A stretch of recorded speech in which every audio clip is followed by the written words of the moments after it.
তো আমরা চলে এসেছি হচ্ছে শিমুল বাগানে। এটা হচ্ছে এশিয়ার বৃহত্তম শিমুল বাগান। আপনাদেরকে একটু দেখাই,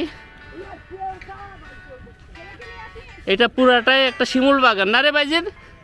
পুরাটাই এই যে এখানে লেখাও আছে এশিয়ার বৃহত্তম শিমুল বাগান।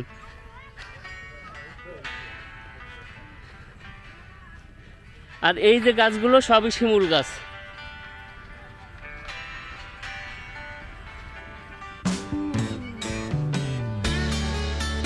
এই যে দেখতে পাচ্ছেন লেখা বড় করে সাইনবোর্ডে। সামনে থেকে টিকিট নিতে হবে, আমরা টিকিট নিয়ে ঢুকে তারপরে আবার আপনাদের সাথে যুক্ত হব। বাগানে ঢুকেই আমরা যেটা দেখতে পাচ্ছি যে এখানে ফুটবল ম্যাচ চলছে, অনেক দর্শক জমা হয়েছে, স্থানীয়রা ফুটবল খেলছেন। আলহাজ জয়নুল আবেদিন শিমুল বাগান, এখান থেকে সম্ভবত আমাদের টিকিট করতে হবে, করে ভিতরে ঢুকতে হবে। শিমুল বাগান এই যে ঢুকে পড়লাম, এবং এখানে যত গাছ দেখতে পাচ্ছেন শিমুল গাছ ছাড়া অন্য কোনো গাছ নেই। এই যে সারি সারি গাছগুলো দেখা যাচ্ছে সবগুলোই শিমুল গাছ, এজন্যই এটার নাম হচ্ছে শিমুল বাগান। এবং যখন শিমুল ফুল ফোটে মনে হয় যেন এখানে আগুন লেগেছে, একদম লাল হয়ে যায় বাগানটা।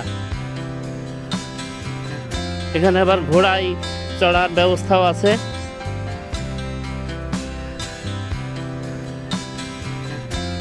সব গাছে যখন ফুল ফোটে তখন তো একদম লাল হয়ে যায়। আচ্ছা না মামু,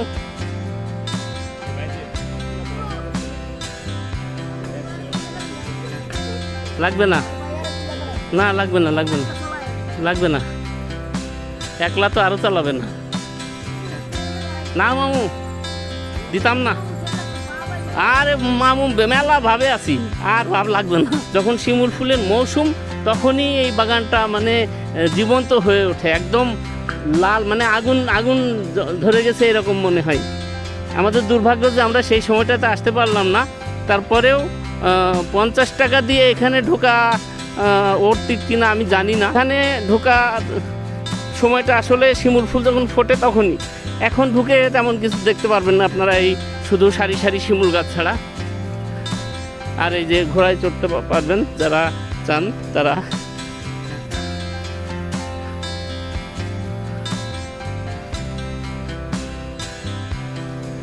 বেশ বড়, অনেক অনেক জায়গা নিয়ে, মানে এশিয়ার বৃহত্তম শিমুল বাগান, বুঝতেই পারছেন কতটা বড়। না হলে এশিয়ার সবচেয়ে বড় শিমুল বাগান বলা চলে।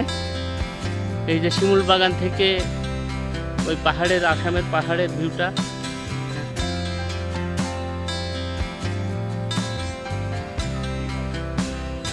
আসামের মেঘালয়। আর এই যে বাগানটা,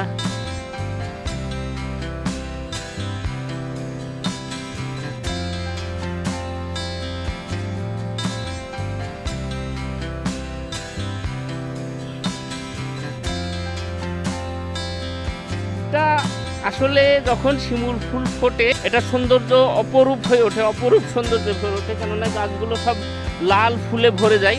এখন আসলে 50 টাকা দিয়ে ঢোকার কোনো অর্থ আছে বলে আমার মনে হয় না। তো আপনাদের ইচ্ছা, আপনারা চাইলে 50 টাকা দিয়ে ঢুকতে পারেন, অথবা নাও পারেন, এটাকে এড়িয়ে যেতে পারেন, অন্য কোনো স্পট ঘুরে দেখতে পারেন। আমরা কয়েক মিনিট থেকে এখান থেকে বের হয়ে এসেছি। সবচেয়ে বিরক্তিকর ব্যাপার যেটা, সেটা হচ্ছে এখানকার ঘোড়াওয়ালাগুলো নাছোড়বান্দা, এরা কোনোভাবেই ঘোড়ায় না চড়িয়ে ছাড়বে না।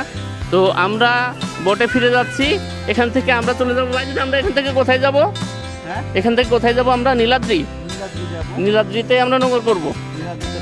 আচ্ছা, নীলাদ্রিতে আমরা রাতে স্টে করব, তারপরে এখান থেকে আবার সকালে যাত্রা শুরু করব। আমরা ওই স্পটগুলো ঘুরতে ঘুরতে আমরা আবার সুনামগঞ্জ ফিরে যাব।